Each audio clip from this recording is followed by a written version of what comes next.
darkness over all this. Hey everybody, welcome back to the show. I'm Andreas Xirtus. I want to say thank you for all the new P.O. Box fan mail cards we got in the mail. Richard, you're a beast from Tomorrow. And then some of these are just like really cool. Like they're like full on. Yeah. You know, and this is the kind of thing Kermit the Frogga, Hermetics the Frogga actually does for me. He sends me his darkest thoughts in email form. So guys, if you want to be like Richard, and you want to reach out to us, and you want to send us fan mail in the mail, P.O. Box 131, Cambridge, Minnesota 55008. How American is that? Right? Frogga, bro? Pretty sweet. Okay. Dude. Thanks, Richard. How you doing, Frogga? Doing good. I gotta up my game. Send you more dark thoughts. Oh, bro, you are a dark thought. You know what I mean? You make me like pretend to be a cloud sometimes. You're like Christopher Robin. I'm just going to go getting my bees on with my honey cloud. I don't know if that analogy kind of fell apart at the end there, but that's okay. But it's not easy. It's not easy being epistemological. You know what I mean? That's like the hardest part, trying to figure out what we are, who we are, what things are beyond ontology. Ontology, what do you think is harder? Epistemology or ontology? They're inextricably connected. They cannot be separated. The position from which you understand epistemology is always ontologically biased. But could you ever have? It's harder to have epistemologically biased circumstances, right? Because, I mean, they're always biased. Because everything is through ontological perspective. Right? If you ask the medieval dude, hey, your brother died of tuberculosis, he wouldn't get it, because tuberculosis is a concept invented in the 20th century. It would be a category that doesn't make sense in his head. Dude, but the consumption, only in modern times does it make sense. The consumption still sucked. I mean, even if you called it something else. I don't know. What did Portuguese call the consumption, right? We call it that up until the 1919. The plague? Like the tuberculosis? No. So the plague is the bubonic plague, according to us. We call it the bubonic plague, right? Because there's in Ethiopia and in Madagascar in 2012, they were burning down a bunch of trees, and it got these rats in the forest out, and then bubonic plague was spreading. So we have contemporary versions of bubonic plague that we can back up. And then tuberculosis. Back. Yeah. Bubonic's back. But tuberculosis is different, right? Because tuberculosis was the one where they said, hey, modern medicine knows better. This is the beginning of modern medical ontology. There's like, I've got the consumption. I've got the consumption. No, you don't have the consumption. You have tuberculosis, and it's this whole thing, and you have to wear a mask. And tuberculosis is one of the weirdest stories, right? Because it started out before that. You have a gnome. I can't see it, but I know he's there because I can see what gnomes do, and the gnome's working in your brain. That barbarism led into the consumption, led into, we can see that you have bacteria or a virus or some inflammation, which would be the, proof of a gnome living inside of your brain or mind. So it was the gnome's fault. People believe that there was a little guy inside your head. Not really for consumption, but for a lot of other stuff. Yeah, like a gimp. A gimp didn't used to be a sexual term. A gimp used to actually be in your mind. Like this Freudian stuff started out pre-sexual. It actually used to just be your whole mind was run by a little consciousness. And we think this way today, really, because a cancer, what's a cancer? Well, it's a mutiny of cells. I mean, how the heck else do you describe that?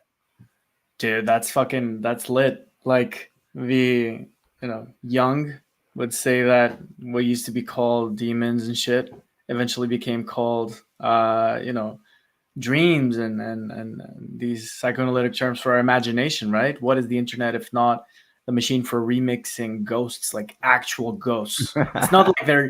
It's not like, oh no, they're not real ghosts, Daniel. They're just ideas floating in the internet. No, bro, this is as actual as ghosts get. It's just that we're kind of more sophisticated wizards right nowadays. I mean, look at your t-shirt. You got like flamingos. They're like kind of harmless ghosts, right? But if you remix ghosts well enough, you can take over the world. You can scare people. You can swindle people. You can do all sorts of things. Remixing consciousness is something I've been thinking about a lot more too because of Facebook, right? Facebook doesn't just record you, it records your timeline. So it can see and it can record all the ways that you've changed based on sociological or intrapersonal responses. And by having that metric, they could create an AI that knows how to change and changes priorities and what priorities that we've had based on emotions, which would be synthetic. So, I mean, we're beating and defeating actual feelings of emotions because you can get right beyond it to the point where, hey, the sensors caused this change in my priorities, right? So if that can be done, I mean, are we not A, becoming machines ourselves? B, are machines becoming sentient? I mean, everyone's trying to pretend they're not, but how sentient are machines, you know? You know what's tricky? How sentient are we, right? Because people usually talk about how we're losing control because the machines are just taking over. But like, have we ever had any control to begin with? Like this idea that the individual has, like, there's a guy in here that controls the world out there, and that I know as an individual how to act, and there's reason and all this kind of stuff. Well, haven't we learned that was all kind of a little bit of a religious folly that I think the 21st century will demystify? Listen, people before would take religion for granted. It's like, there's God. Of course there's God. And people would like operate under that assumption. And then 20th century and science came in and were like, no, it's not really like that or whatever. And there's loads of polemics around that. I'm not going to get into that. But isn't the idea of the individual also a religious presupposition that we admit without really questioning it too much? In other words, how much control do you really have in this fucking lifetime? Well, okay, so the thought I have is a symphony versus the pop star, because the symphony is behind the pop star still. It's not like it disappeared. It's still there, and the symphony still is the most relevant part of music. When you listen to Britney Spears doing karaoke, I mean, you're really impressed because of the symphony behind her and the Max Martin and all the people that are making it possible. Yeah, they've all become this fascistic collective. They're the muscle behind the madness. Whereas there's that idea of the despot, you know, that idea of the Britney Spears. Like everybody wants to be Che Guevara, Britney Spears. Everybody wants to have that feeling, right? Where they can be, you know, they want to flick their hair like Jesus Christ, right? In the wind, in the sun, right? So, I mean, is that possible? Are we making it more possible? Or is that what the corporations offer? They're saying, hey, you know, we'll allow you to be more yourself by one of our four colors. What a big question, dude. I don't know. I don't know if it's even possible to escape the fact that forever and ever we will want to be X or Y or Z in that center stage, that we will want to have those characteristics of our objects of desire. But we also, like, as magicians and as people speaking to also magicians, we must also accord some value to the subtextual symphony that is playing all around us, right? That the subconscious that we float on top of, all the ghosts that are just witnesses to whatever's happening in the center of the stage. I mean, my God, let's give it up to these guys, and let's talk a little bit more to these guys, and then hopefully from that conversation, we can be the Britney Spears that everybody else will seek to emulate. Speaking of becoming Britney Spears, or you know, the MK Ultra equivalent of it, did you see Britney Spears blood? I saw a thing, that dude. whole thing. Yeah. So this just came up. Tell me. Let me see if I can find the article or wherever have you. Let me see. Britney. If you type Britney Spears blood, God help you. But she said, oh, they weren't taking gallons. It wasn't like 6 gallons of blood, but they were taking weekly, you know, huge. They were taking pints of blood or something like that from this girl who kind of looks like, well, you know, I mean, imagine if you could sell Britney Spears blood, right? Especially back in the day when it was like before Bitcoin. I bet you Britney Spears blood was worth something. You know what I'm saying? Dude, have you ever read? This is the book that gets kickstarted my fucking endeavors into ontological design. Fritz Springmeyer's The Illuminati Formula to Create a Undetectable Mind Control Slave, or something like that. It's one of those like 1990s occult conspiracy classics, and they talk about like trauma-based mind control, basically. And one of the in detail, in some detail, but it's also rather sensationalist. But one of the things they mention, and it's this magnificent piece of lore. I advise all occult connoisseurs to collect this book straight away. And one of the bits of content that they have towards the end is exactly that. The ability to draw blood is highly pathical. It has huge emotion. Like, my God, when you see blood, someone else's, your own, spilling in huge quantities, you get a visceral reaction that you cannot quite avoid. And Katie sends us a super sticker. Guys, if you want ontological questions answered by philosophers instead of psychologists, which is a whole worse idea, then here's the place to do it. But yeah, Frogger, keep going. So listen, the blood overlap and is emotion. immense here. When do you feel things when you see blood? Is that who you are as a person? You kind of like, it's not nothing, right? Especially if it's like fresh, warm blood, like something's happened. That's what blood tells you. Somebody's wounded. Somebody's, like, your limbic brain kicks in. And is that not like the root of animal sacrifice in pagan religions, which was banned by Christianity? Is that not the root of the kind of stuff that Aleister Crowley was doing, which is paganism? Let's have these two categories as non-pagan and pagan. I mean, it has blood, it's pagan. Pagan just means not part of Corpus Christi, so it just really means civilian, right? But yeah, go ahead. Yeah, and I don't know, man. Look, Brittany is like this walking, talking sacrifice to be. That's why she's the queen of pop. Like all kings, she's a sacrifice that has not yet happened, and that's why they must draw blood for her every time as this continuous ritual. Yeah, continual sacrifice. Her whole life is just why stop? Why stop the ritual in like 10 minutes? Why don't make it like continuous? I mean, yeah, her whole life is suffering, right? Britney Spears' whole life is suffering. It's not South Park kind of made that point where they're making her, hate herself. But yeah, they're taking her kids from her, making her have kids just so that she can't be around them sometimes. I mean, the whole idea just seems pretty brutal. Yeah. Dude, like fucking the book, this is just bringing back the memories from 10 years ago when I read it, but the type of stuff that they purport to do to people in that book, I don't know if it's true or not, but it clicks from the perspective of like ritual design. And if you want to like traumatize someone and create this undetectable mind control slave, it fits. Now, we are all a little bit too scared of blood, maybe for a good reason, but that doesn't mean that those mechanics do not work in principle, that they do not point towards some larger operative principle of ontological design. And that's exactly what we see with the tech world. There's no blood, but there's still something instead of blood. The emotion, the thrill, the polarization, the anger, still stuff that's emotional. That's the point. Cause an emotional change to someone. Do it reliably, do it in a controlled setting. And then that's your route towards brainwashing. Let's put it like that. And control mechanisms. Well, on that similar note, as a non-American, what do you think about the whole Hunter Biden laptop thing? Joe Rogan. Did you see the Mark Zuckerberg Joe Rogan recently? Yeah. Joe Rogan, Mark Zuckerberg on the Joe Rogan Experience said that the FBI or somebody who pretended to be the FBI or somebody, let me try not to paraphrase incorrectly.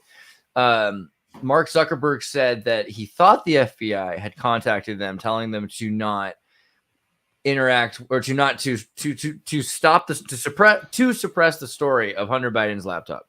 That the FBI had either told him to suppress the story of Hunter Biden's laptop, or that somebody with all of the telltale signs and patterns that would show that this was the same patterns of the FBI telling them, which was kind of a confusing point. Right. So then people are asking, well, should we subpoena Mark Zuckerberg? Because he admitted in the same sentence that it turned out to be true, that there turned out to be nothing that could disprove the Hunter Biden laptop story. So, one thing, just as a non-American, what do you think of the whole, son of the president, MK Ultra agent, crackhead thing? Yeah. What do you think of that? I think it's funny as fuck. Right? It's the American dream. It's hilarious shit. Yeah, look, he's the son of the king, right? He can do whatever the fuck he wants. And for ages, his dad is like Caesar or a senator in like Rome. So he's got like this free pass for life. And obviously, like, he's an asset, right? So this is all. This is not even like the real power struggle, as far as I'm concerned. Right. From the moment that it's out there and folks like us are discussing it, it's probably kind of like a blank bullet at this point. Because come on, what are we gonna do about it? It's just a little bit of circus, a little bit of soap opera. The expiry date of whatever damage this could have done is already way past. Exactly. I agree with that. But then what does that mean? So this guy knows something, right? Like they're not killing him because he's the son of the president and he's probably seen the president do something. Probably kill switches and lots of secrets that people keep on each other for blackmail. Yeah. And lots of hard drives being half wiped here and there. It's all good fun. It's all for laughs. Why not? I would do the same. What happened with the laptop though, in all respects? Because he had that contact on his iPhone as well, and when they got the iPhone contacts, it was showing Pete Henderson or Pedo Pete, right? So what do you think? He's calling his dad Pedo Pete. What, I mean, just again, as a non-American and an ontologist, what do you think that's all about? Let me make an indirect answer to that. Good one. So, like, the way you create a temple for a religion of the elites, if, by the way, you happen to find yourself in a position where you want to create a new elite to take over the old elite, is that you create inner circles. You create like little membranes. You have the outer temple. Let's think about the ancient Jewish temple of Jerusalem, right? Outer circle. All the people can hang out, like people can, your kids piss in the street, whatever. Middle circle, which is like, okay, only the priests can come in. It's kind of already kind of holy. And then the center is the Holy of Holies, which only like the key elites, high priests can go into. Nobody knows what's happening in there. But whatever happens in there, God is in there. And everybody really believes that God is in there. Everybody really believes that there's some really weird power, good or evil. And whatever comes out of there, on that point, is then relayed by those guys to the outside. I have to break everything in a half. Memory Man said, this guy always weird, talking about Mark Zuckerberg, but he seemed more nervous on Joe Rogan than in front of Congress. My thought is he didn't really, but he was if he was, because it's a lot harder to seem cool in front of people you think are cool, which I think he thinks Joe Rogan's the cool guy because that's his like character. Whereas before, all he had to do is just hold his composure, which is like what he does for a living. But okay, in terms of God or the superego, because you were saying that there's a point when you feel like God.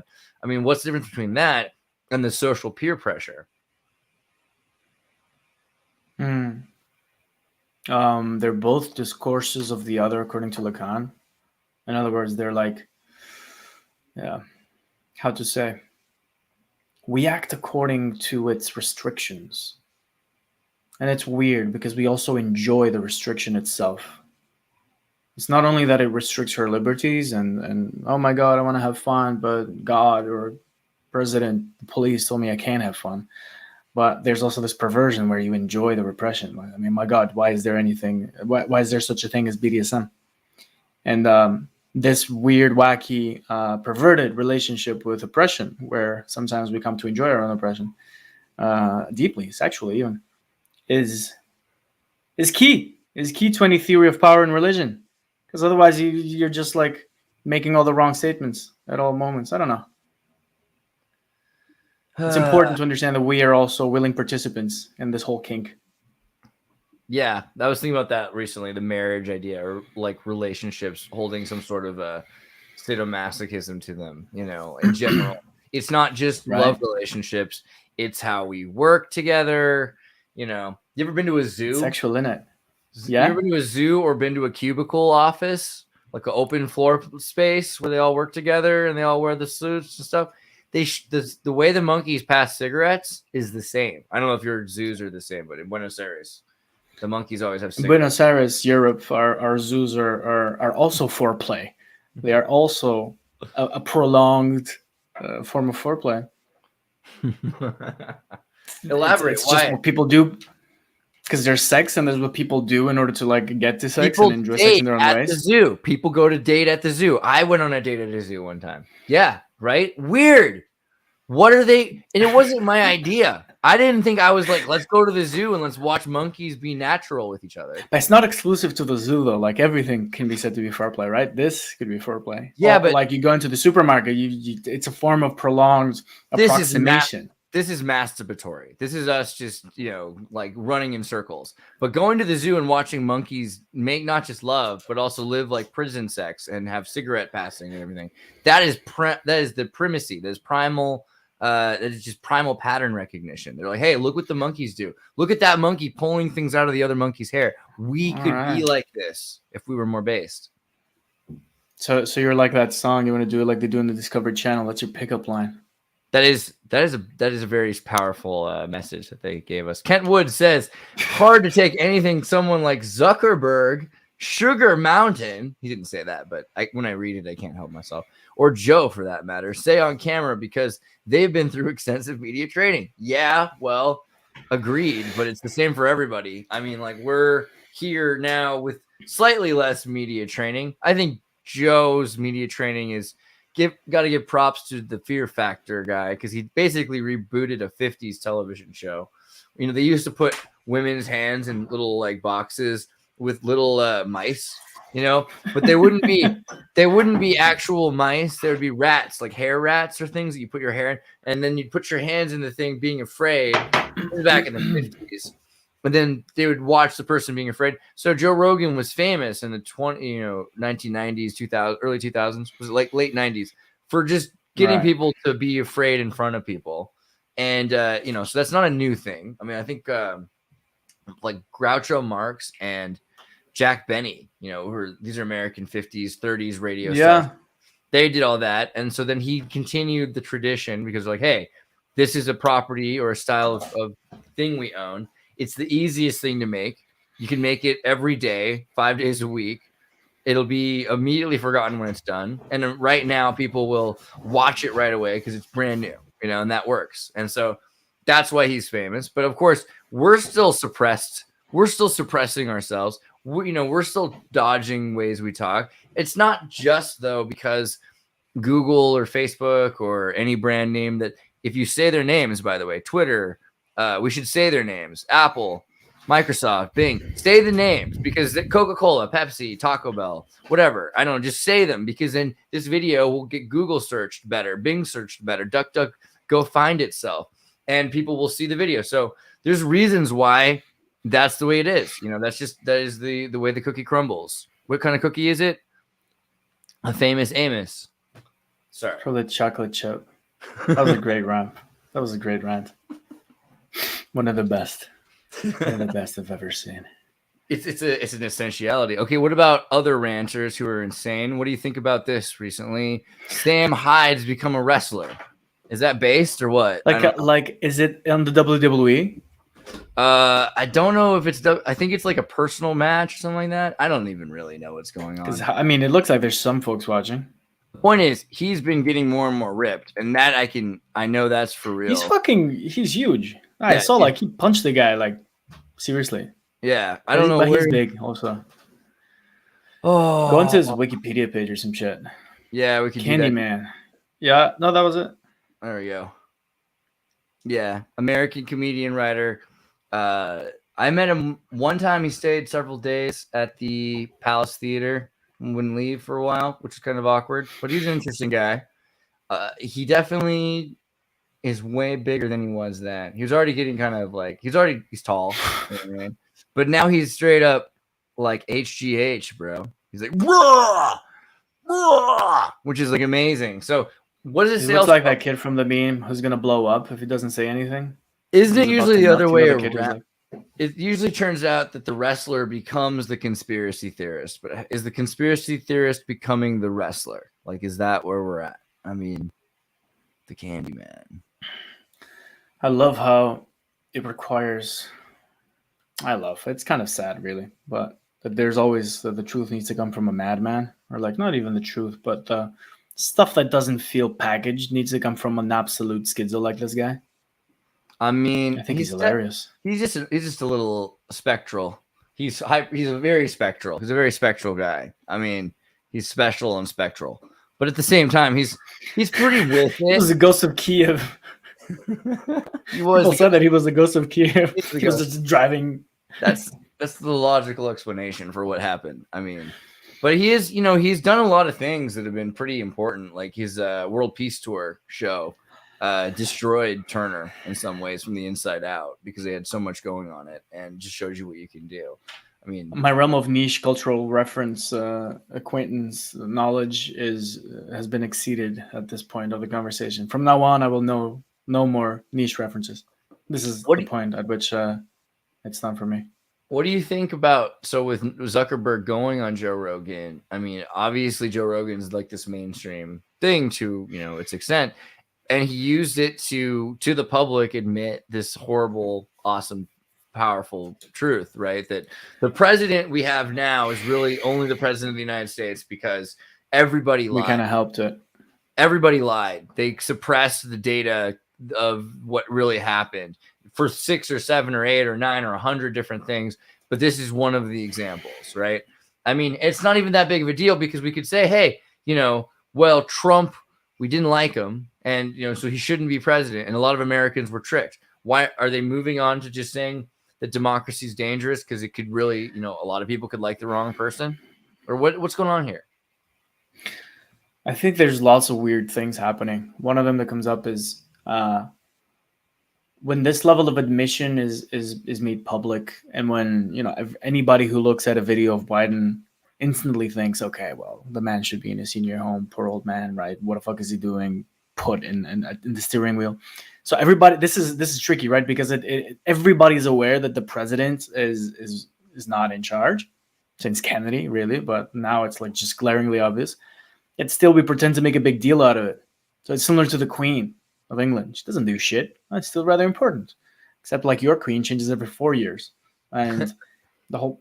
But it's weird because we all tacitly accept that it counts for nothing or almost nothing. When Zuck comes out and says this kind of shit, it's like conspiracy theories have gone mainstream and it's fine. And we are all fine with the fact that at the backstage of power, that's where the real stuff happens. And then what happens on the front stage is just a ritual, or a performance, like putting on the crown, taking off the crown, all that jazz. So that's the weird bit. That's the bit that kind of triggers me, because on one hand we are, like we like to see these things between presidents and senators and all this sort of outward facing front stage shit. But we all know it's bullshit. It's like wrestling. It's like you do enjoy wrestling still, even though you know it's fake. That's why Biden is so essential, because he's so impotent that he reassures the impotency of the position, which otherwise would have unitary executive power, right? So there's the thing with Dick Cheney and Bush and everything, that they could be commander in chief. Commander in chief, you know, Trump did this as well. You could make all these executive orders. You can actually, if you want, you could go, say, hey, we're in a war. We, you know, a president could take a bunch of power. So they're trying to reassure people, no, don't worry. You know, the presidency's really supposed to be this, what, you know, I guess impotence, the word, lacking of virility in every respect, not able to do very anything. Symbolic of the Whatever. Dead King, right? It's very, for all those incel Tolkien fans out there, like myself, you will find that the Dead King is Biden, or the Dead King of Rohan, or like the old king who's got this guy whispering in his ear. I mean, my God, isn't that the example of Biden? He's just like, say this now, read this now. He's like, where? Dude, and it just points to the fact of lack of cultural vitality, virility, and that's, for many people, not good. I'm thinking of the Jordan Petersons of this world. I'm thinking for people with daddy issues of this world, especially dudes. But what I'm inviting you to do is... Jordan Peterson has daddy issues? I've never asked him about his father. Stand-in. Did you talk to... Yeah, you talked to him, didn't you? Right, yeah. And his daughter. His daughter definitely has, you know, like, issues about fatherhood, not with her daddy, I think. More, it's actually confusing to other people. She's like, why can't more people be like Jordan Peterson? I knew this guy my whole life, right? It would be so much easier if everyone at least started from that level. I mean, I don't think it's quite the same. But I think Jordan Peterson, you know, he grew up in Canada, poor, alcoholic to an extent, admittedly. I think his dad was as well. I don't know anything too much beyond that, though. But, you know, I wonder what that effect has on them. I don't know, man.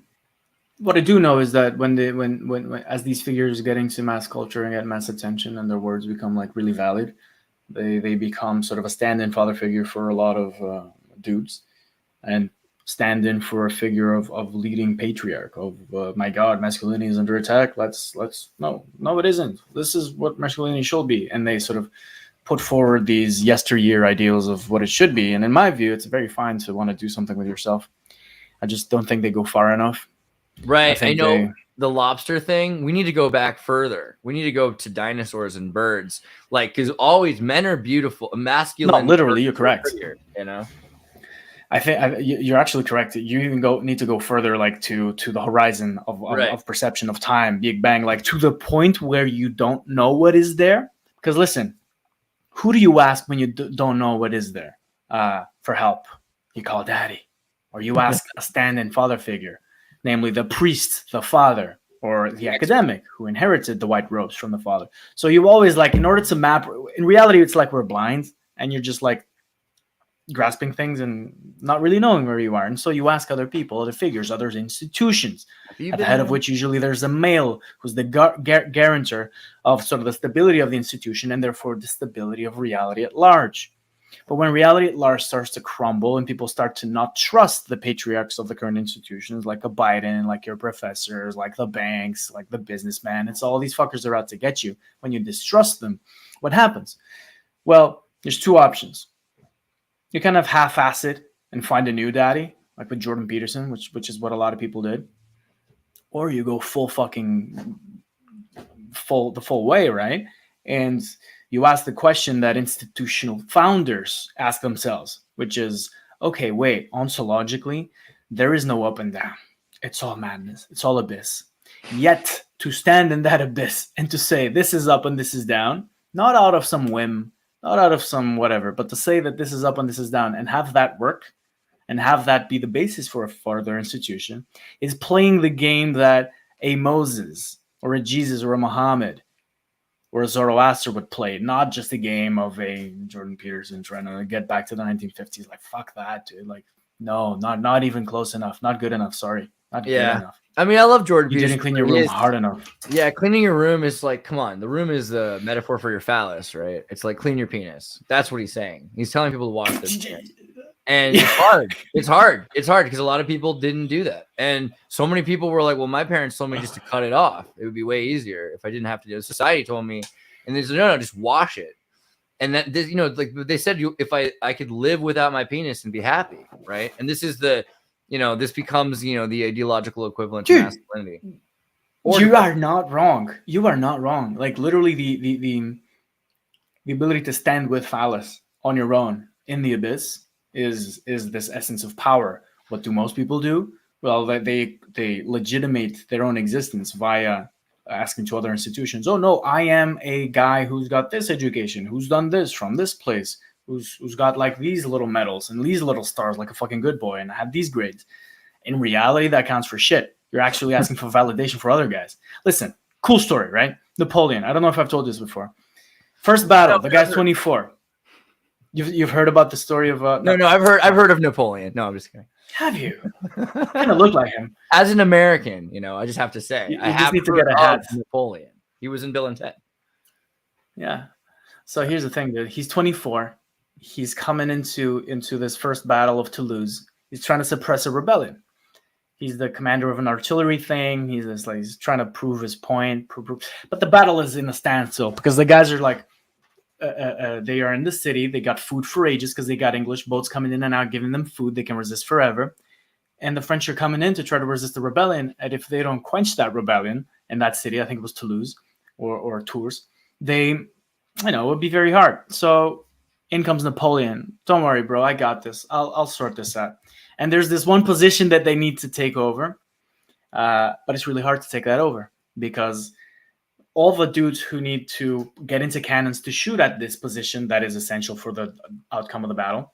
There's two positions, A and B. You need to conquer B. Nobody wants to go to A to shoot to B because you'll get shot if you're in A because you're under range. So nobody wants to go there. Everybody's scared. But Napoleon knows that, dude, if we get these men to go to A and fire the cannons at B, we win the battle. So what does he do? He says that this is the battery of the men without fear. And he gave a little fucking medal to all the dudes who would go into that battery, created a new division in the army called the Division of the Men Without Fear. The Kamikaze Division? I mean, they probably got like big losses, but they also got medals that Napoleon Daddy gave to them. And guess what happened? They won the battle. So he understood This idea of providing legitimation, of providing like the fucking stamp of authority. And that's why we still talk about him and not the dudes who died. Plus, Corsicans are just generally sexy. So, in terms of how horrible Amazon is, or whatever, so George the Giant Slayer, one of my good friends, one of my favorite people, has been he's been sounding the horn for Mordor. He's been saying, "Hey guys, like, what are we doing here? How are we letting this happen? They're destroying everything." Like She-Hulk. We should probably talk about that too, because it's about what's that called? Like the toxic femininity, right? That's all that is. It's just about toxic femininity. And similarly to that, me, dude. That movie Prey is a prequel to Predator, is similarly about the inherent predatory nature of femininity. So we've gotten to this point where we're talking about, hey, women can be as horrible as men, etc., blah, blah, blah. But more than that, men are considered, we've already distinguished this as being toxic. That's what masculinity is, of course.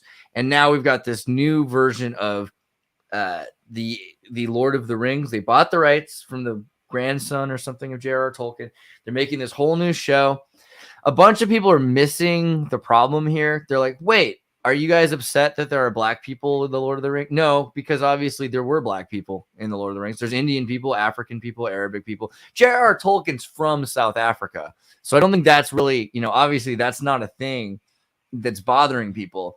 It's more just like the complete abandonment of the content and moving towards this horrible new, it doesn't look like it's going to be super great, right? It's like the mystery. So what do you think? I for one applaud the shitting on legacy. Thank you. Stories that have been a cherished part of popular culture for hyper revered. They're loving this. The reverence for this stuff, like they're like, this is the Bible or the Quran. Calm down. It's a freaking fairy tale. I love it. Shit on it more. I don't know. Break the legacy even more. I don't care. Come on. This is just fucking. I care a lot. I think breaking the legacy is a good thing. I think you might be onto something here. Elaborate. Why is it not bad? I don't know. Why is it good to do this? Because people read a real book.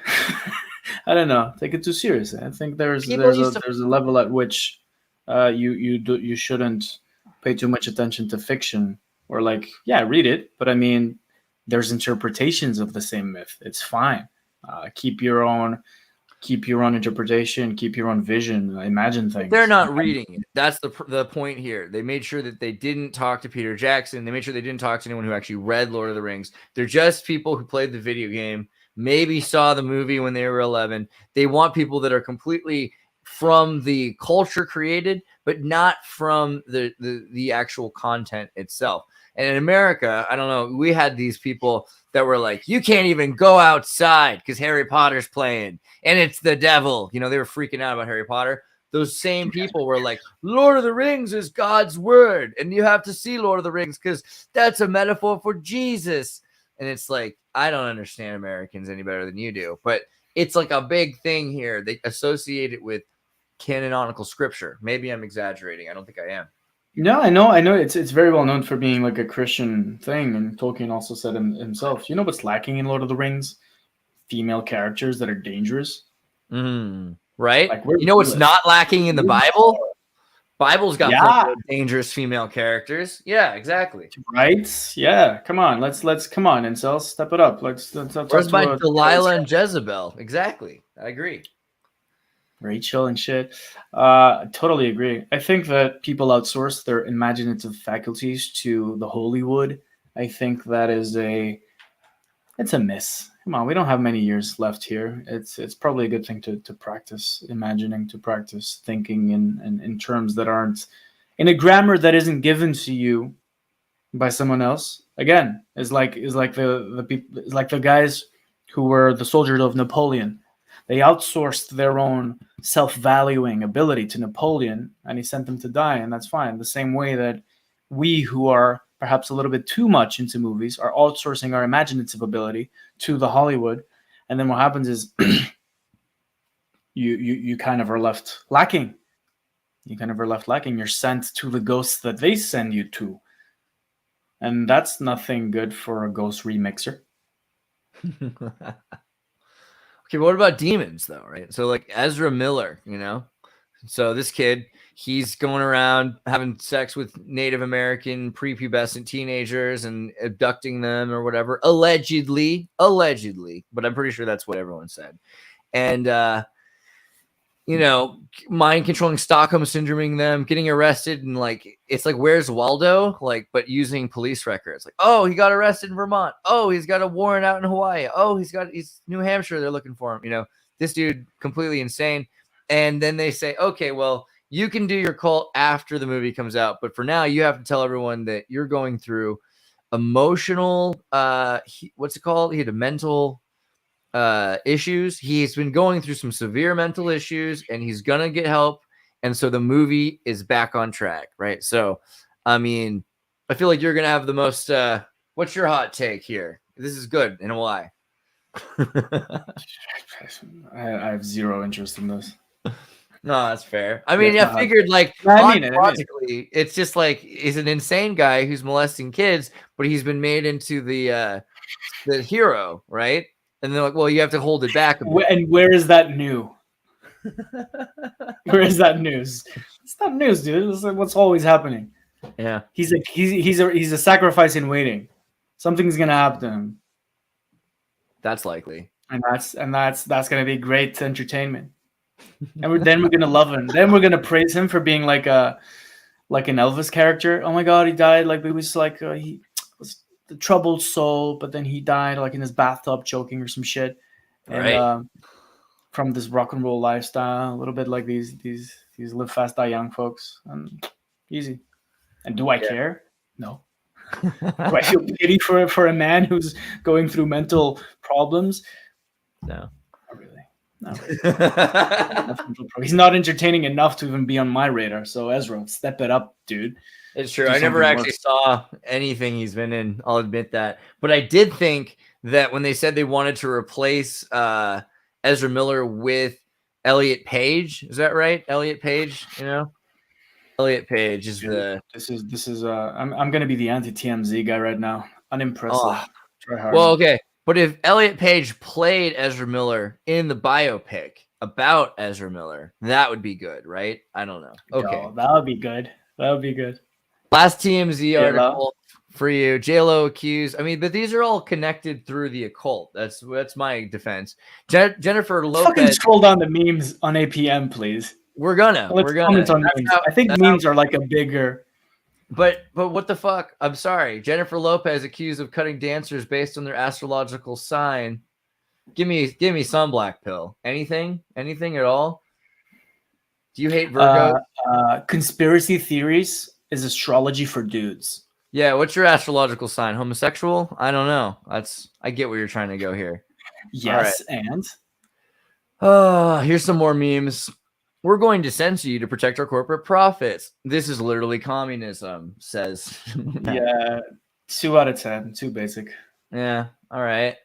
Yeah, we have a lot of anti-MAGA guys recently, which is like, okay, not a lot, but like I noticed them and I'm like, oh, you're not from here. Too text heavy, but let's go to another Pedro meme that's less text heavy. That's like more. Let's click on Pedro's name in the Advanced Philosophies meme group. My boy.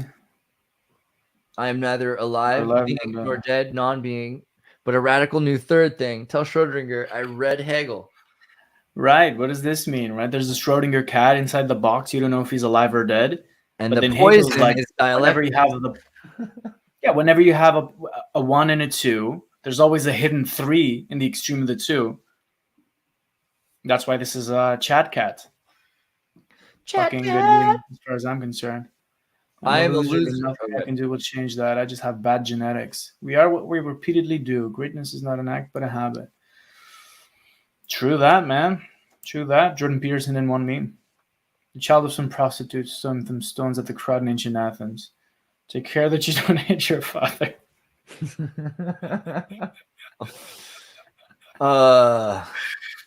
It's a specific taste. For the racist Cretans claiming Ireland is full, take a look at this light map of Western Europe, illustrating population density, telling me what it means. Yeah, that's going to be Ireland, guys. That's not a joke. That's what Ireland's going to be like. Day 2. No, rooster. Your consciousness can't even go beyond material givenness to feel and embody reason. Okay, boomer. These are real. Very deep philosophy memes. As you can see, Plato, I portrayed you as Soyjag and Simulacrum. I asked Paolo to get on, but I think he doesn't believe enough in his English, I think. You and your Platons have been overturned by me. L plus cope plus seethe plus seek difference. And then if we get deeper, it says, no, you can't just. Shit, we're getting deep into memes. Let me do the following. Let us abstain from explaining a Deleuze meme under penalty of destroying the universe. Yeah. I like this style. Anybody who does like the large-breasted memes, dialectics, I think that's a good one. Big bosom dialectics are a good style. Dialectics. Dialectics. APM is good, guys. I hope you guys are spending more time in APM. It's a good place to be. I beat cancer. If they suddenly find a cure for cancer now, I'm going to be so mad. You know what I mean? You know what Andrew? What do you think about the student loan thing? Yeah, this is good. Oh, the student loan thing. What do you guys think about the student loan thing? I mean, what do you think first as a European? When you see it, what do you think is going on? My education was cheap, almost free, so I have no opinion. Yeah, says a guy from Portugal. You know how great Portugal's people are doing? Like, yeah, your taxes and everything. Yeah. I mean, everything in Spain and Portugal and these countries that have monarchies essentially still. I think is Portugal still you guys have your monarchy, right? We have healthcare. We don't have too many. I mean, you're paying for your healthcare. Like, you get that, right? Like you pay for healthcare. Yeah. It's tax. Of course. How much like percentage of taxes over your income do people generally pay in the US? That depends because it's like federal and state. So you pay like altogether, like what's the fucking slice? Half of it. Yeah, it can be like it's like 35 to 60. And you still don't get healthcare. And if you're clever, you don't pay any taxes because you know you're not getting anything out of the system, which is why like the elite guys like Elon Musk and everything, they've got all business expenses and they figure out ways out of it because corporations pay next to nothing. The thing about this, Trump having the Republican Party on a leash. So you know why we chose the elephant and versus the donkey, Baphomet, you know? So like the thing with the elephant at least is when you take an elephant. Right. No, I think that the goat, and I like the dolphin personally. I want the U.S. Transhumanist Party symbol to be Echo the Dolphin. But in terms of the goat, I get that. I think that you got Baphomet is close enough, though, to the donkey, because the donkey is connected also to Seth, and Seth is the non-Judeo-Christian avatar. Although we don't know exactly what kind of animal Seth was. Anyway, the elephant, if you tie an elephant, what is weird? Oh, Seth? Seth was weird. I don't know what animal he was. But yeah, go on with the elephant. Some people think Seth was an extinct animal. Some people think that Seth represents just an exotic foreign animal because he might have been the god of the foreigners. He's often associated with the Canaanites or the Semitic. Often, like the god of Abraham, before Abraham went without a symbol, was considered to be Seth. And not just by the Jews, but other Egyptians said, oh yeah, the Hexaw and the Jews, they worship this foreign god symbol, right? So there's a pretty good book on that. Dude, okay. Can I go back to like a weird theory based off of this? You remember when I talked about the inner sanctum, the Holy of the Holies, where only the high priest can go in, and God knows what they worship and what they do in there, what perverse things they get to do that other people outside do not get to do. Well, if we look at Hegel's dialectics, and if we see that the way to break all deadlocks is to take the negative and to take it to its extreme. For example, no, let me not give you an example. Fuck it. What that means is they were actually worshiping Seth in secret in there. That's my ultimate point. And killing and doing all sorts of like. So there's this dude like shit that you couldn't ever do. Josephus in the history of the world describes Osarseph as this priest who had leprosy, who was connected to the royal family and had somehow finagled their way into the royal family, but were also, from a foreign line, but had taken over Egypt, basically. And then there was this huge amount of priests getting leprosy, and they were all sequestered outside, and a lot of their families were sequestered with them. And the idea that Akhenaten was a Sarsef and was forced to evacuate the kingdom because of the fact that his family had taken over a century earlier through Yuya, who was Joseph, right? Joseph, Technicolor Dreamcoat, takes over. His great grandnephew or grandnephew is Moses, but Moses is raised in Egypt, speaking Egyptian, not Hebrew, has to believe that's Akhenaten. And you look at the Wikipedia of the dates, even they're the same dates, right? According to most historians. So this hypothesis that Moses is Akhenaten, or was at least is not my idea. I know. This is Freud's. Freud has a book on this from the 30s, all about Akhenaten being Moses and the association with the Sarsef. Which is remarkable because Freud was, he went into that book precisely because he was exploring the origins of the ego and of consciousness, and in the context of psychoanalysis. So if we're gonna go speculative here, you could almost, and I'm sure that I'm like making some historical blunders, but people will forgive me for that. So we could even speculate that the emergence of the monotheistic God and the emergence of the ego was a fucking brilliant feat of magic. Of symbol magic that was achieved in Egypt by the Hyksos, by the Jews, by Moses, by Akhenaten, who then got expelled, went into their, having already been expelled from Babylon and having sort of Persian, Zoroastrian, proto-monotheistic knowledge with them. And that's kind of how the emergence of this new way of worshiping, i.e. Common way of being, emerged. And that's why Freud was interested in this, because he was interested in the ego and its relationship to the subconscious. Britney Spears and the symphony. We are always talking about the same things, guys. It's a fact. It's a fucking fact. It's the song of existence. Oh, good meme. Father, Son, Adidas, praying. I think the quadrinity process, as the the Catholics refer to this. Also, religion being used to control the masses, but they've created this sort of ambiguous after iconoclasm as well, right? It's the way Muhammad's had his face removed. This could easily say Muhammad, in my opinion, as well. What do you think? You think we're in control? I refuse to comment on this meme. Let's go next. Okay. The function of prayer, this is my meme. The function of prayer is not to influence God, but rather to change the nature of the one who prays. Kierkegaard with the Baywatch. Fuck yeah, Moses was the OG of this shit, and he did it so hard that everybody else mimicked him, and we're still mimicking him this far. You remember when I said let's fucking play the game of Moses, not the game of Jordan Peterson? This is exactly what I'm talking about. We're still copying the way of being in the void of Moses, which means I have an ego in relationship to the symphony, Britney Spears symphony. I'm a phallus in the void. So is Moses better or is Joseph better? Right. So is Abraham? That's a beta question to ask, dude. No, I shouldn't have asked Joseph. I shouldn't have meant Joseph. I meant Abraham, because Abraham is Plato's cave. Right, because he goes into the cave, he comes out anti-symbology, anti-icon, anti-idol. Does he?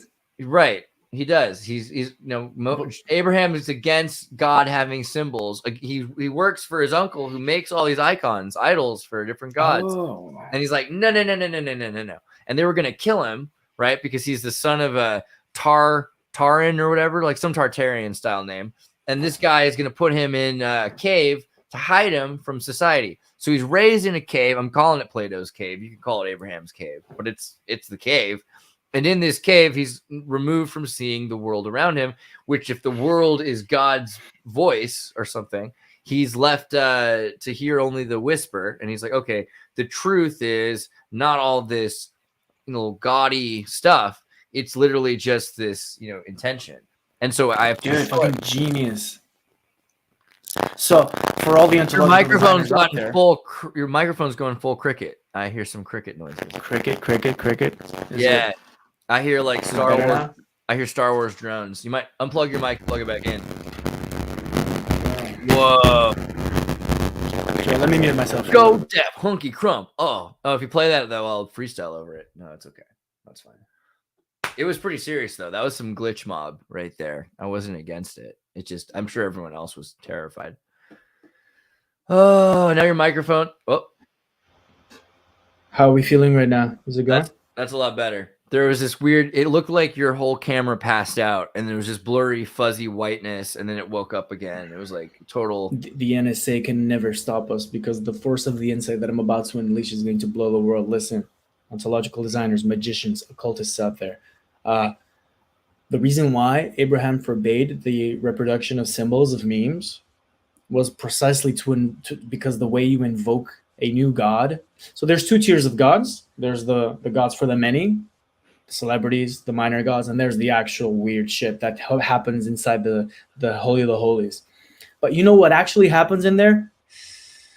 You cannot know. It is absence itself. Again, Hegel, it's negativity. It's what you don't know that has power. Because once you know, it loses power. So you have to have this relationship of not knowing. Where is God? You don't know. He's everywhere. He's nowhere. Does he have an icon? No. Does he have a name? No, God. Can you even write his name? No, just write the G and the dash and the D because you can't. What does this refer to? It refers to the power of absence and negativity. Is the apophatic God that even the Orthodox Christians worship today, which is God as absence, God as negativity. Everywhere you look, where is God? He is absent. Precisely in that, he is powerful. Or its concept as a religious structure of power is powerful. Is God beyond comprehension, or is there a border? Like, did we make it's the gap in comprehension itself, right? There's comprehension. Is God incomprehensible because of divine law, or because it's against the rules? Can it God emerges precisely at the gap, at the crack within comprehension, because there are places where comprehension cannot reach. It's like looking behind your fucking head. You can't. So too it is with our knowledge of the world and the universe and everything. You can look behind your head. You either have me look behind your head for you, or we use a mirror or something. So theocracy, theosophy, theology, all of this idea of theos, of shared lens can be used for comprehension. So we could build something, a system that spent multiple lifetimes. You know, it was a... Yeah, what about when that system finds its impossibility? Like, that system cannot take care of everything. So what happens when it reaches its limit? God is in the impossible. You don't think that God is comprehensible in nature? Yeah, exactly. And precisely because to say that God is comprehensible is a Christian and Islamic heresy. Right, which is why I asked. Which is precisely why, by definition, and this is technical, this is Zizek, God is the gap in the real, in the comprehension, right? We have our worldviews, we have our systems, everything's very neat and tidy. It's very this fucking suburbia type thing. But there is a gap. There's a crack in the mirror. And precisely that gap, the impossibility of our knowledge of the world, is where God emerges. That's why you cannot name him. That's why Abraham cannot ask questions when God tells him, go kill your kid.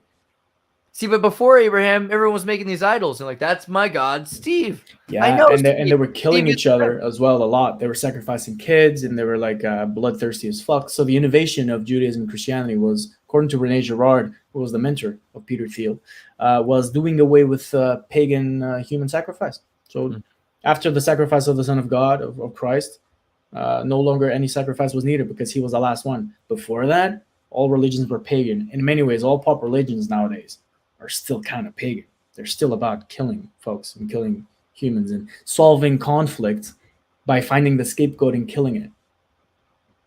That's what's going to happen sooner or later with polarization in culture. People are going to find a scapegoat and kill it. I don't know what that is or who that is. But that's the tendency, which is very anti-Christian. There's nothing less Christian than conservatives in America today. They're the most pagan people out there. What about these secular atheists that are trying to develop new forms of morale and ethic and, you know, study what else is there? What is the comprehensible? If God's not comprehensible, they're going to find something comprehensible to replace God with in their equations. It's fucked because you cannot. It is because there's a genius insight behind saying that God isn't comprehensible, which is precisely denying the role of comprehension on the whole scheme of things.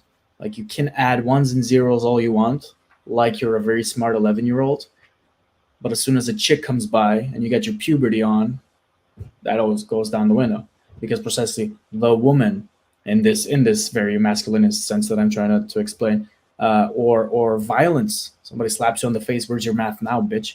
Like, these are the impossibilities of violence, of sexuality, and ultimately of death. against which logical comprehension can do nothing against. Only mediates, like money mediates violence, right? Don't hit me, I'll pay you. Or go like 10,000 years later, we got capitalism and McDonald's. The way we mediate the realities of sex is like all of these contrived rituals that we are all kind of like not really knowing what to do with, but kind of engaging with. And then finally, the way to mediate the impossibility of death is religious, is these like large belief systems that need to have some sort of article of faith at the center.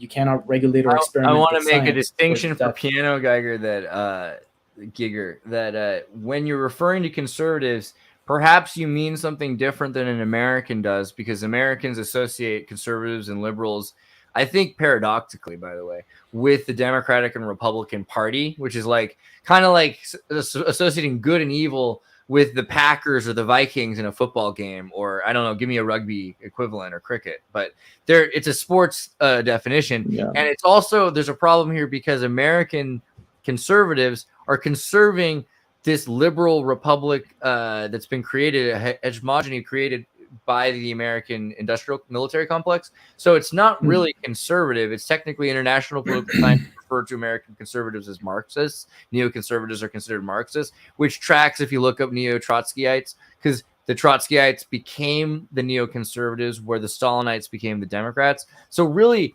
all Republican and Democratic Party, at least at the top, and especially in the broader sense, were created by socialist left international political parties. It's not really fair to call anything here conservative. But I was my rant again. When you say conservative, what do you mean, right? Because he says, just to elaborate, he says it depends on what you're talking about in conservatism. Some things are very Christian-like, some things are not. What do you think about that? Just the general cultural war definition, right? Where there's one side who defends X ideas and pisses off the other side and vice versa. So this game of pissing off the other is this classical conflict of the doubles. You hit me, I hit you back. It's mimicry. And it is just in that sense that I mean pagan in definition, because these kinds of escalations of rivalry and in scapegoating and sacrificing, and yeah, when you see, I mean, I'm not going to debate the philosophy of a political theory or whatever, but I mean, turn on the TV, what I see conservatism being, and democratic as well. It's political system in America is precisely pagan, insofar as it is, or rather, delving more and more into paganism, into indifferentiation, because it's this escalation of mimetic conflict. It's you own the libs, or you fuck with the patriarchy. It's this conflictual dynamic. That is kind of getting out of hand, at least in the cultural war perspective. Right. And that's why it's non-Christian, because in the sense of Christ versus the pagans, he was the last sacrifice. He was turn the other cheek type dude. I wish we had a better term. I'm going to probably suggest a cult. The problem with the word pagan is it just means a person of non-Christian faith, but that part I can agree with. The issue is that the term comes from Paganus, meaning civilian or non-combatant, because Corpus Christi were the militant soldiers in the army of Christ, right? And so Tertullian even considered this idea: if you're not in the army of Christ, you're a civilian, you're a non-soldier, right? But I think this might be wrong, because there is a lot of militant secularism or occultism, or I think militant secularism might even be a term we could use to describe it. The way Scientology is a religion, militant secularism is a religion as well. Shit. I'm just saying this because I'm fresh out of reading Girard, and his definition is rather simple and useful. So not really delving into the history of it. It's very functional. So pagans are those who, in order to solve mimetic conflict, kill a scapegoat and then deify it. This is sort of the anthropological innovation of Girard. And then Christian is based on the idea that Christ was the last scapegoat, and he reversed the victimhood mechanism. Because in all other pagan sort of struggles, when you kill a scapegoat, there's escalation, right? People are all fighting with each other. They all want the same things, like Democrats and Republicans. Right. And then they kill the scapegoat. For piano, I'd say an interesting thing is because you're living in a militant secularist state where, Christianity is at most an exploited genre, and at least Christianity is kind of at odds with this idea, the way Islam is at odds with a militant secular state. I mean, liberalism can mean for you're trying to liberate Christianity from being considered, this derelict, antiquated idea. Christianity, then to liberate Christianity in a closed environment, then you would say, oh, well, we're trying to create the liberal Christian order, which won't sacrifice kids and will protect certain people. Of course, there's complications there because you can think about militant Christian orders as well. And that's what the pagan comes from, is the time when Christianity was a militant system where there were sacrificing. There were not just, so you've got somebody sacrifices a kid, you've got infanticide. This is a horrible thing. This is going on in Paraguay. This was going on around the world, but they were doing it because they couldn't raise all their kids. And a lot of the time they were nomadic because they were being hunted down by Corpus Christi. And Corpus Christi during the Crusades were killing not just Muslims, but just secular Turks and secular Austrians who were, or Austrians who were on the erring side of supporting the Islamic, maybe Mazarabs, people that spoke Arabic but they were Christian. This is a big problem in Spain during the Inquisition period. So you have this militant conquest and murder of anyone who's not part of the Paulician church, right? Believing in Paul, which is a whole separate complication than believing in Christianity. Do you believe that the word of God counts these letters to Corinth? You know what I mean? Like, is that how you feel about God? Does God do that? I mean, dude, you're spot on. Fucking spot on. The Pauline tradition being very violent. It's tricky, right? Because even institutional, I don't know what Girard says about this, or he's kind of like dithering around this, because even the institutional Christianity has done a lot of pagan shit, killing shit, sacrificing shit. Yeah. So it's rather tricky, but at least from the concept. If you worked on a Sunday, Puritans would cut off your hand in America, right? But at least from the point of view of the philosophical or religious innovation of Christ, and like the story, the myth, the religion, whatever, the notion, just the emergence of the notion that you could flip the scapegoating mechanism on its head and delay the sacrificing of the scapegoat like this is what opened the space for us to do whatever, to build civilization as we are building it right now. Because the Roman Empire, which was the civilization of the time, and all the previous ones, they were pagan. They sacrificed as an institutional practice. Christianity was sort of the first religion to kind of outlaw. I don't know what Zoroastrianism did. They like to light fires. Sacrifice. They like to light fires. I don't know if they burned people on those fires because they were pretty sleek themselves, but they were kind of elite too. And yeah, I don't know what they did in terms of sacrifice, but I mean, these are the two religions that I know of that are monotheistic and don't sacrifice people. And I mean, because again, as a Spaniard, I have to take contention with the idea that the Catholic Church didn't sacrifice people. I'm just pretty sure. Are you Spanish? No, they did, but the innovation. Yeah, fair enough. The Church did totally, but actually, I got a meme for that. So this is the meme I made earlier, and I got these. Somebody made this picture of this guy, and I found another picture of that guy, and it just. I wrote this from this. I translated this Hungarian song, the first verse of it. 1492, 100 tides turn against us, 100 storms fight with us. There is no food, fear is growing, and our people are dying. Right, and I think the point I'm trying to make here is we think about the period of the past when the Europeans took over as if it was the 19th or 20th century. Right. It's like, oh, well, these guys didn't have wheels. Well, no, I mean, they had calendars, which were wheels. It's clear that they had figured out the circle and geometry. But you've got these other guys who are like, wow, we're so advanced because the Spanish through the Arabs brought us Mongolian ponies, which originated in North America. And okay, I think we're starting to get convoluted. So this idea that we're so much more superior, I hate to be like, this is a very Dugan point, so I hate to be, but this is something even Zizek, let's try to take a Zizek approach, but the other way around, because Zizek will say, hey, we often give the indigenous peoples too much credit because we're trying to inflate their egos as being this exotic, right? Like they're from a wildlife magazine. But we do the same with the West. We're like, oh yes, the West, there was a plague, society was collapsing, and then they really just figured it out. They saved the day, and then that's why we're all here. It was like that movie, The Postman. Like the world had collapsed, and then these guys vanished. They bound together, and they saved society. I mean, isn't this just winners telling history? Is that all this is? We're like, oh yeah, we saved them. I mean, what do you think? Dude, I agree.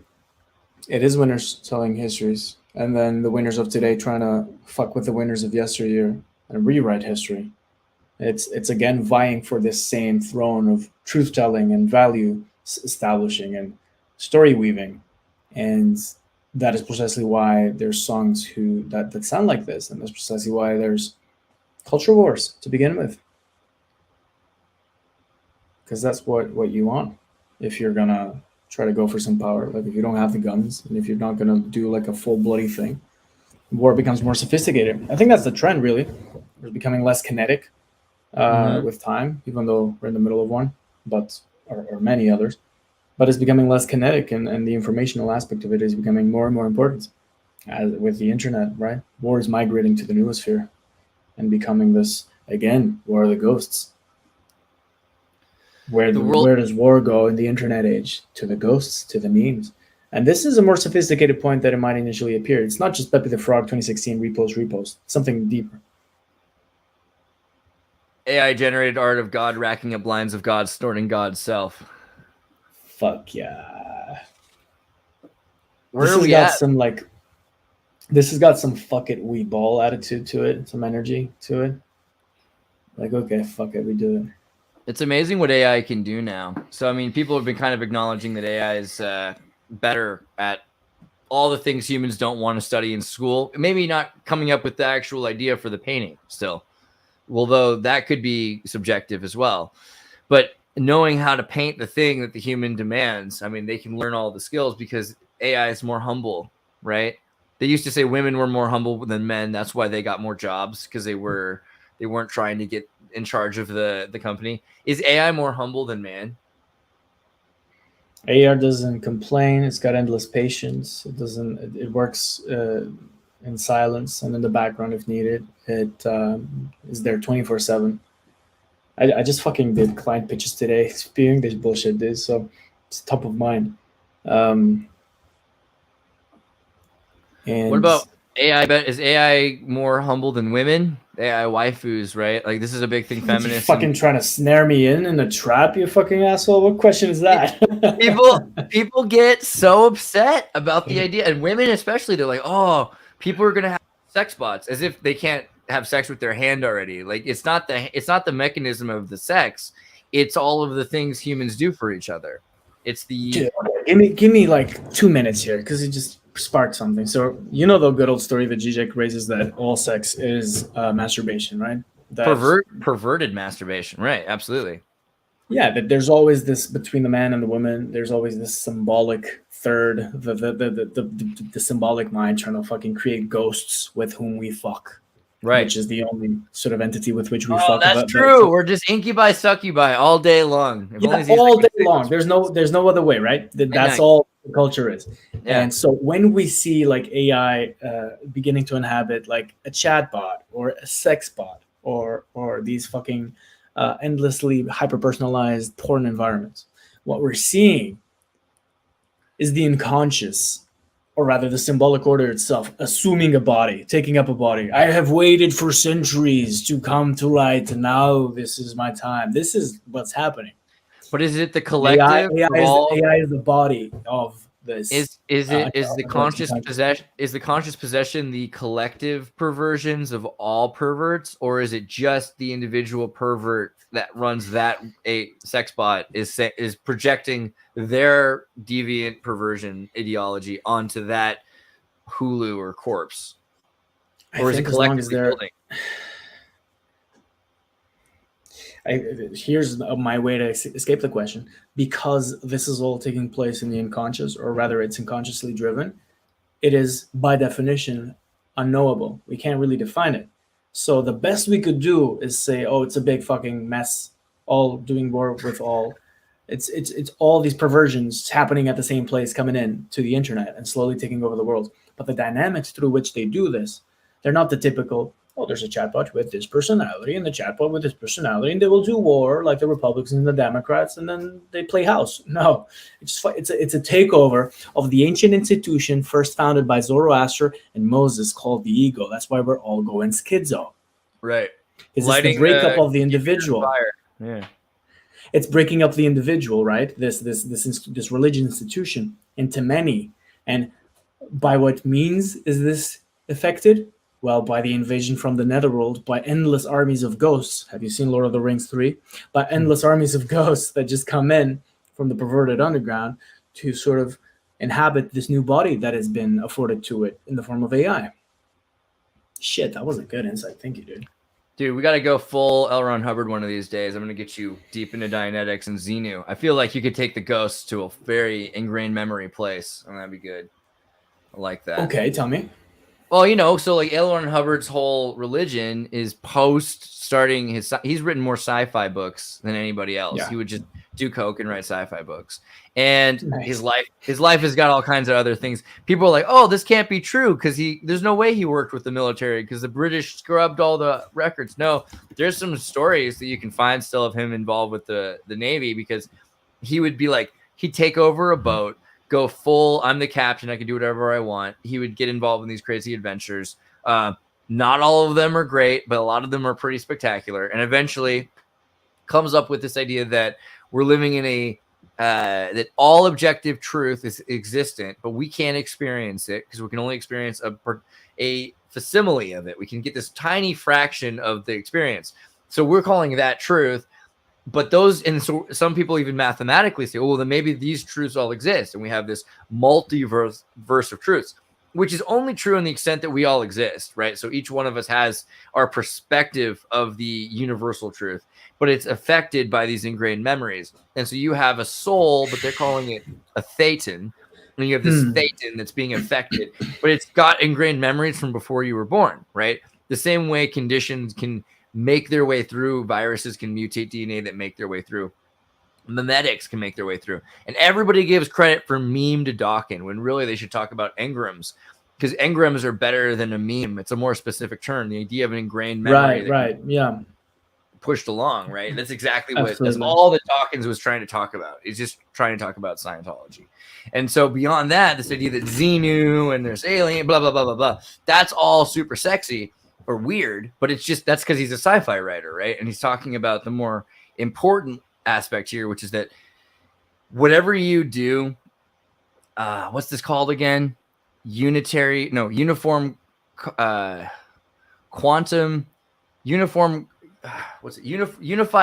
quantum unified regularity, or quantum unified regularity, okay, I think is the term, is this idea that whatever you're doing is affecting everything around you, even the things that are in the dark matter.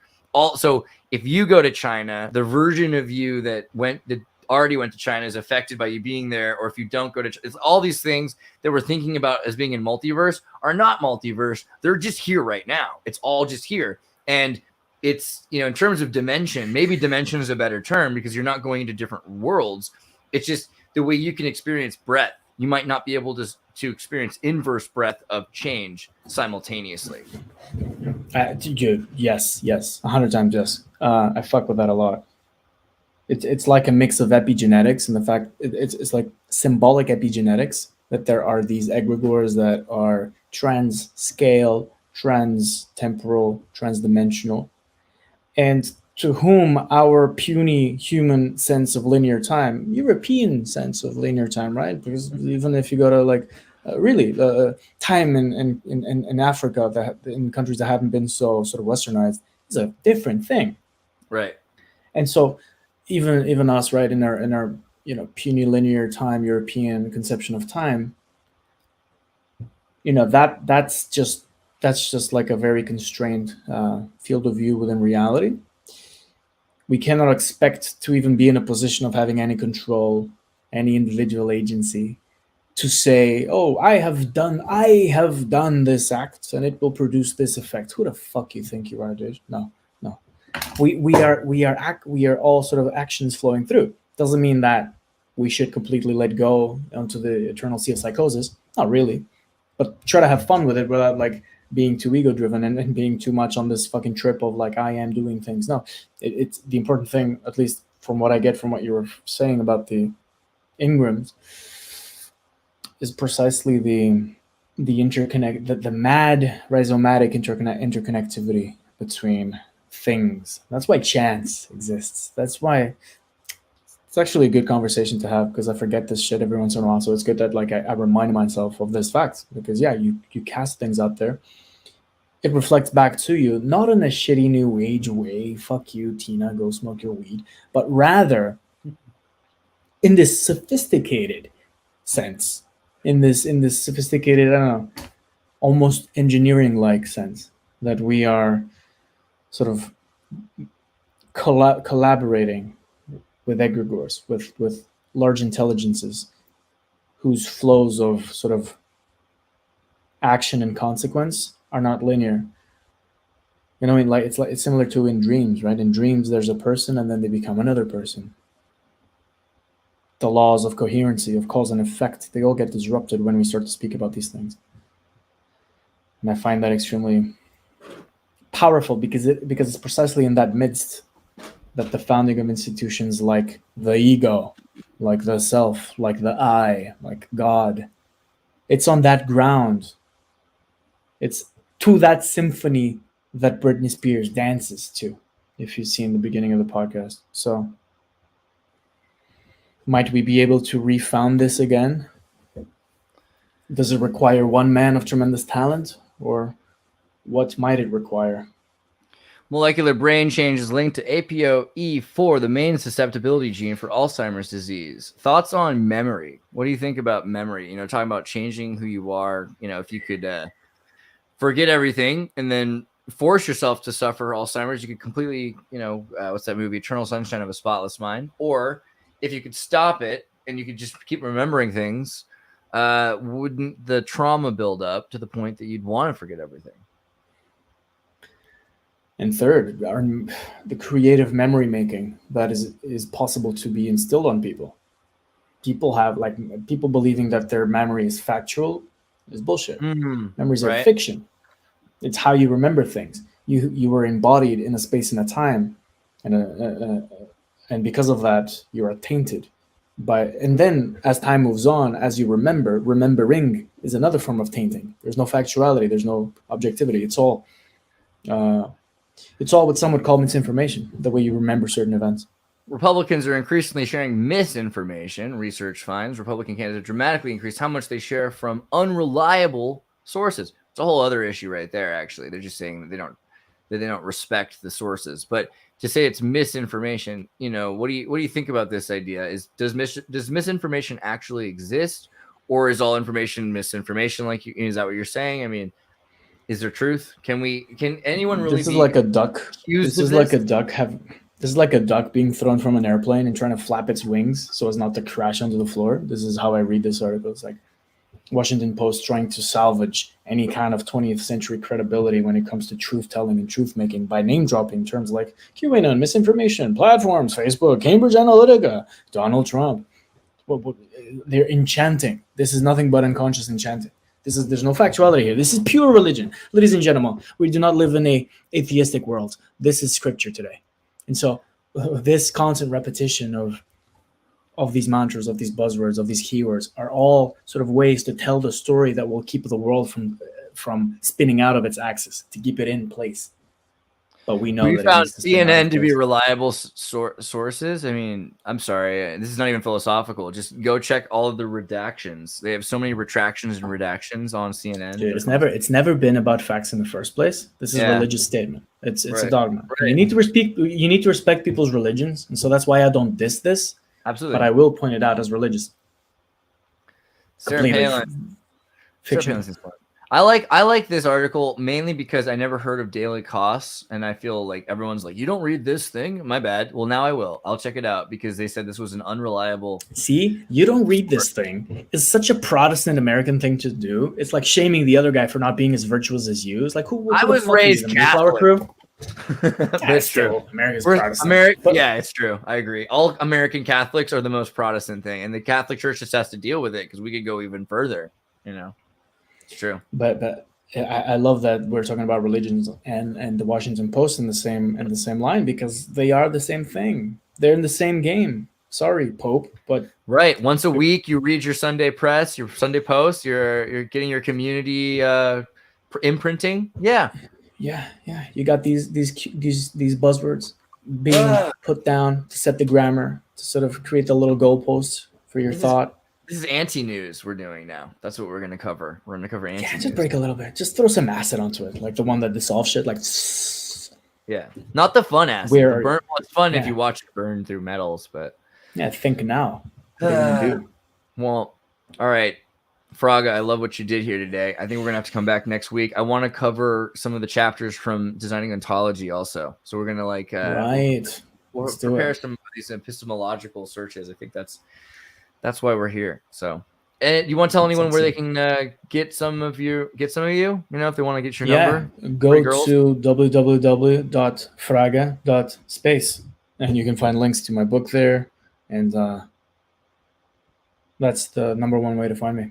Boom, yeah. Fraga Space. Guys, go to Fraga Space. Get yourself a copy of this book. I have one. I don't know where my copy is. It's around here somewhere. I know it's here. So, but you guys, thank you for being here.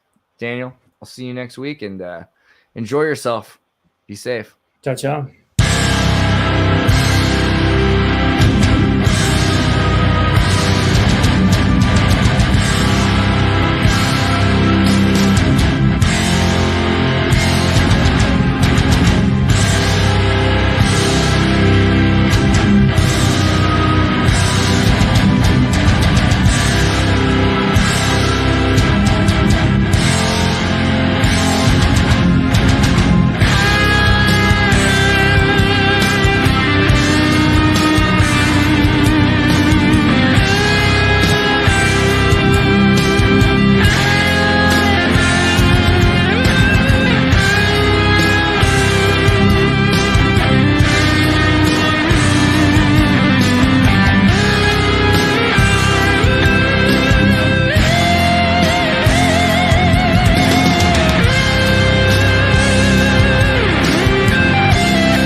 So long as I'm in this Oval Office.